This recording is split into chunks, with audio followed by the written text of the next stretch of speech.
62 degrees Celsius. That's what the thermometer said it felt like in Dubai on July 17th, 2024. 143 6 degrees Fahrenheit. Read that number again, because your body literally isn't built for it. That isn't the temperature inside an oven left cracked open. That's the air a delivery rider breathes on his scooter. It's the air a construction worker drags into his lungs 8 stories up. Working on rebar, hot enough to blister skin. And right now, it's happening all over again. Today is July 22nd, 2026. The United Arab Emirates is 19 days into a brutal phase of the year locals call Jamrat Al Qayth. The embers of summer, 40 days of the most punishing heat this corner of the planet can throw at you. It started back on July 3rd, and it won't let up until August 10th. Inland temperatures have already crossed 50 degrees. Health authorities are blasting warnings everywhere you look. And in a city famous for massive glass skyscrapers, gold souks, and palm-shaped islands, something eerie happens to the streets. They go completely empty. Not just quiet, dead empty. In the middle of the day, one of the most ambitious cities on Earth goes silent.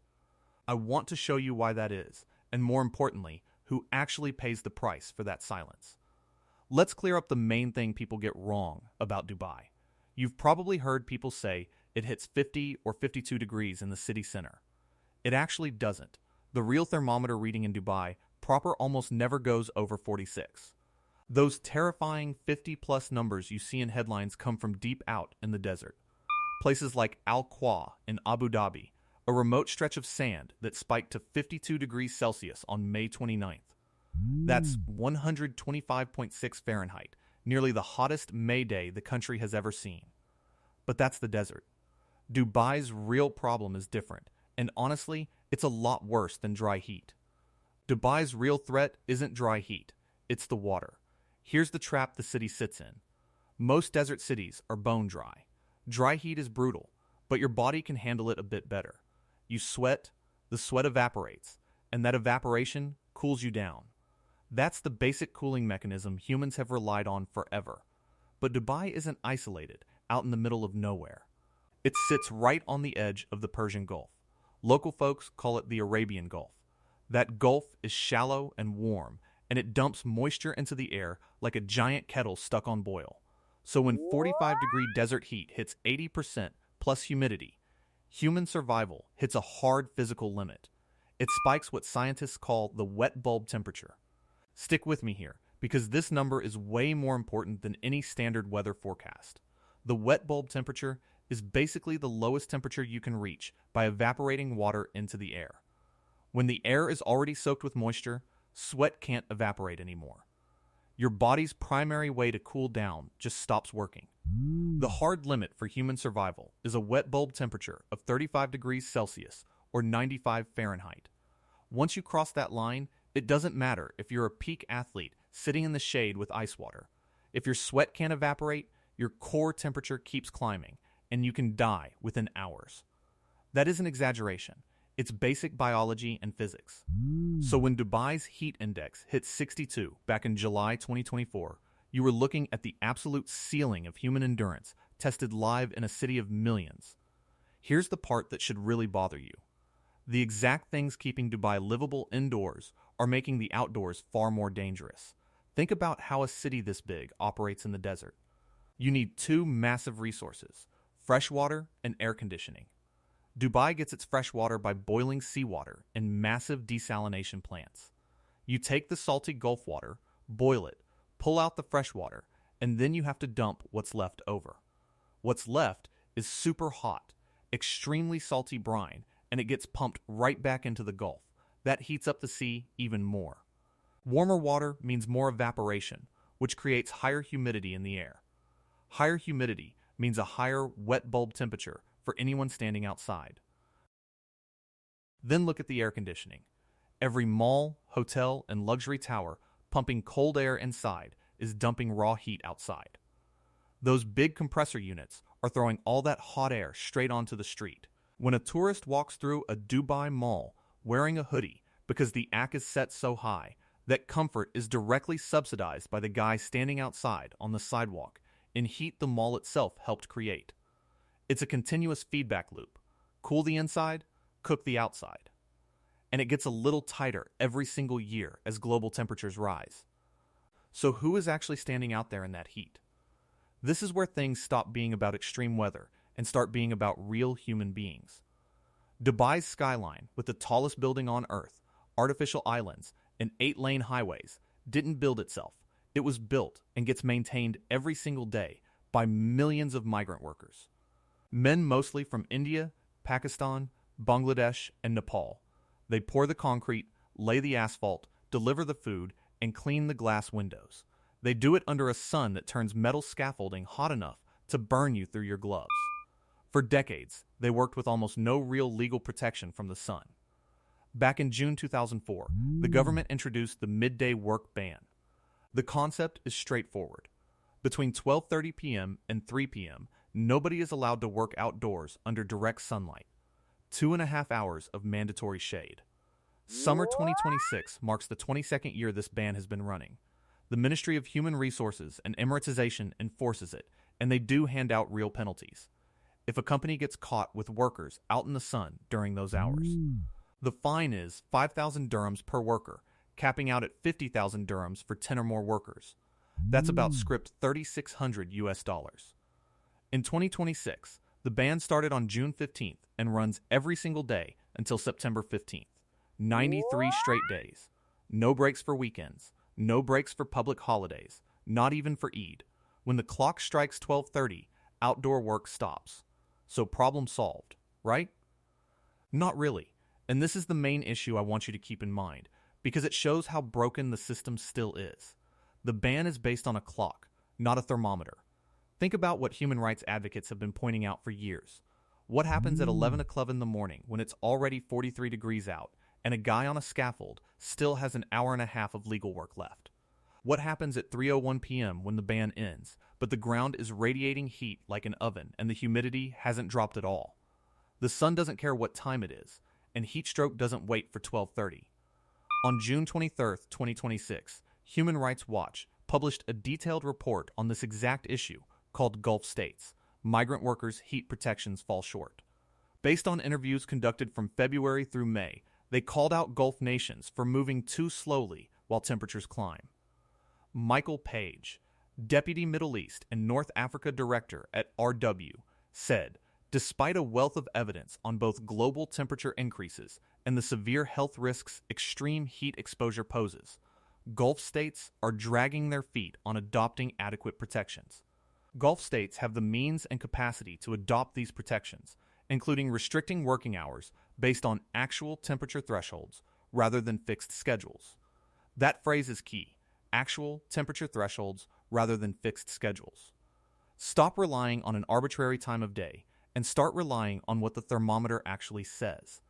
A fixed 12:30 to 3 polo window was a decent start back in 2004, but weather conditions in 2026 are completely different. Let's talk about what actually happens to a person when this level of heat overpowers their body, because it's easy to tune out abstract numbers. People often confuse heat exhaustion with heat stroke, but they're very different. Heat exhaustion means you're sweating heavily, dizzy, weak, and your heart is racing. It feels awful, and it's dangerous, but your body is still actively fighting back by sweating. Heat stroke happens when your body's cooling system completely shuts down. Your internal thermostat breaks. Your core temperature climbs past 40 degrees Celsius, or 104 Fahrenheit, and you stop sweating entirely. Your skin gets dry and hot to the touch, your body's main defense is gone, and your brain starts swelling. Dr. Joseph Youssef, an internal medicine specialist at Medcare Royal Specialty Hospital in Dubai, highlighted this in a medical advisory this past July. He pointed out that anyone showing confusion, sudden behavior changes, or altered consciousness after being in the heat needs immediate emergency care. Minutes matter when it comes to preventing permanent damage. Once your core temperature crosses that line, organs can start failing within minutes. Kidneys, liver, brain, they begin shutting down fast. That's why heat stroke is the most dangerous heat-related medical emergency in the Gulf. It isn't a slow progression, it's a sudden collapse. That brings up an obvious question. How many people are actually dying from this?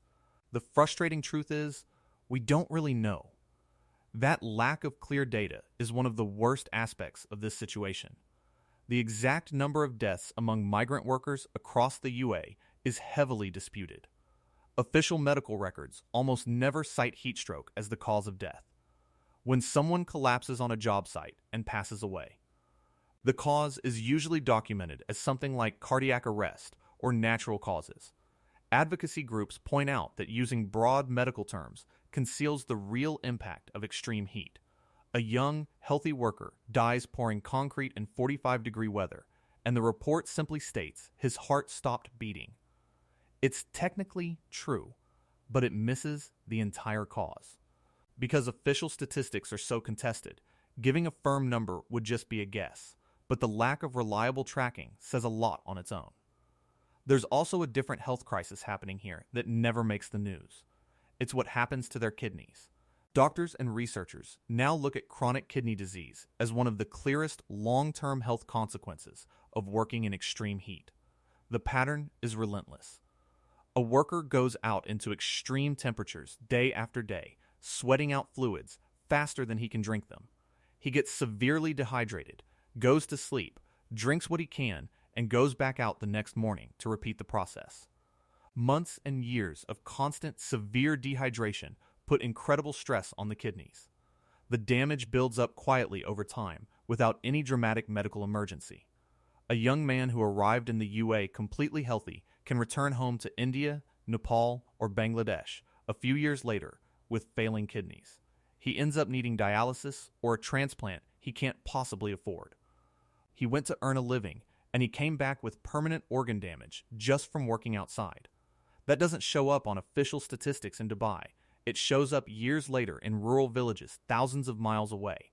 If you walk through Dubai during Jamrat Al Qayth, the scene is almost surreal. At midday, the city completely empties out. Busy sidewalks turn desolate. Construction sites go quiet when the mandatory work ban kicks in and heat shimmers visibly off the pavement. You can look down a massive boulevard flanked by luxury skyscrapers and see almost nobody walking outside, simply because walking outdoors at that hour is a legitimate health hazard. A major global city goes into hiding every single afternoon just to survive its own environment. The contrast between the two realities here is stark. Step inside any of those glass towers and you're in a totally different world. The malls are cooled so heavily that people wear jackets inside during the middle of summer. There are indoor ski slopes, ice rinks, and luxury shopping centers running continuously on massive amounts of electricity and desalinated water. On one side of the glass, someone is drinking an iced coffee under artificial snow. On the other side of that same pane of glass, the person cleaning the window is standing in heat that feels like 62 degrees. Same location, same time, completely different lives. Interestingly, the start of Jamrat Al Qayth isn't determined by modern weather stations. It's tied to traditional astronomy. The country references an ancient calendar system with official announcements made by Ibrahim Al-Jarwan, chairman of the Emirates Astronomy Society and a member of the Arab Union for Astronomy and Space Sciences. The signal for the start of the summer embers isn't a satellite reading. It's the appearance of the first stars of the Gemini constellation above the eastern horizon just before dawn. When those stars rise, the 40-day countdown starts, bringing dry desert winds known as the Samum and inland temperatures well over 50 degrees. Traditional Bedouin astronomers tracked those same stars for centuries to navigate the harsh summer heat, though they obviously weren't constructing high-rise buildings in it. This brings things right back to the central issue raised by rights groups. Defenders of current policies point out that the UAE has taken more concrete steps than many neighboring countries. The 2004 work ban was an early safety measure. Inspectors do enforce it, and the fines are real. A mandatory 93-day summer ban is a significant policy.